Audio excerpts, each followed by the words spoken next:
Hello again, everyone, and welcome to this week's edition of our Wednesday Walkabout. My name is Steve Wright. I'm the Director of Horticulture and Curator here at the Arboretum, and today we're going to focus on the large leaf rhododendrons.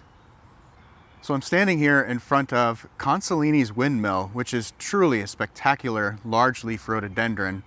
And we're going to go and look at a whole bunch of other large leaf rhododendrons today, most of which are my favorites, although I say that about many plants. But I'd also like to show you a few other plants. One of the more common questions that we get here at the Arboretum is, how do you tell the difference between an evergreen azalea and a rhododendron? Or what is the difference between an azalea and a rhododendron? So I decided that I would show you an example of each of the kinds of rhododendrons that we have growing at Jenkins. So I guess first, what I will say is that the easiest way to identify a rhododendron and determine if it is an azalea or a rhododendron is to look at the flower structure. So what you're looking for is really the number of stamens that are inside of that tube of flowers. All azaleas have only about 5 or 6 stamens, and all rhododendrons have between 10 to 12, maybe 13 or 14 stamens in that flower structure. So what I have here is actually a small leaf rhododendron, even though it looks more like an azalea. And what I have here are two different kinds of azaleas. This one is a deciduous azalea, and this one is an evergreen azalea. And if we look closely at the flower structure, you will see that both of these have only about 5 or 6 stamens, whereas the small leaf rhododendron has about 10 to 12 stamens. It's also interesting to notice that the stamens on azaleas are much longer than the stamens on rhododendrons. So the stamens on an azalea will stick out well past the flower tube, whereas the stamens on a rhododendron will stay pretty close to that flower tube. In fact, usually they don't even stick out past the end of the tube.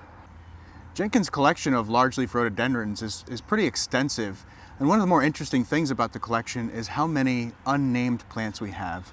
There are a lot of hybridizers that will make a cross and they will grow plants out from seed, not knowing what they're going to get. And so I'm standing here with one of those unnamed crosses. This is America crossed with Yakushimanum.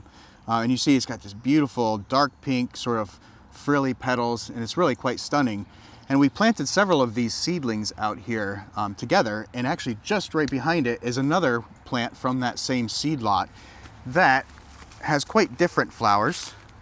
So you can see the flowers of this seedling from Yakushimanum crossed with America are quite different. Still pink, not really as frilly, not quite as dark. And I'm actually going to pluck one of these off and hold it up next to the other cross so that you can see what they look like together.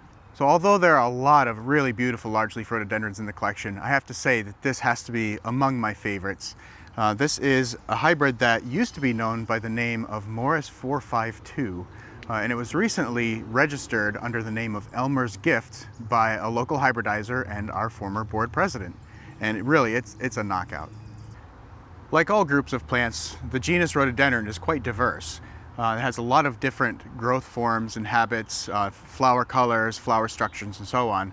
And I'm standing here in a fairly old grove of a cultivar called David Gable. These plants were planted in 1979. And you see that this is more of a tree form rhododendron than you would normally see in a landscape. Sort of has naked legs, there's no branches until you get about 5 feet high. But it's a very tall plant. This gets about 15 to 20 feet tall and is covered in flowers at the top. So up close, it might not look that beautiful, but what it does is it allows you to layer the plants. So you can have some shorter things in the front with these tall, open, leggy things near the back, and it's really quite spectacular. Unfortunately, David Gable has finished blooming at this point. It's just sort of finishing up. There's not a lot left to see from below, but I'm going to show you an example of what I mean by that layering from the service road looking up onto Elizabeth's Walk here. So we're going to finish up today's walkabout with truly one of my favorite rhododendrons. This is a cultivar called Hallelujah, and it was actually unnamed for a long time. It lost its label and we weren't sure what it was, and it took us years to figure this out. But it's right here at the edge of our service road. It's big, beautiful, really intense pink rhododendron with these deep pink throats. It's really quite spectacular. Well, I hope you enjoyed this week's edition of our Wednesday Walkabout about large leaf rhododendrons, and I hope you tune in next time to learn even more. Thank you.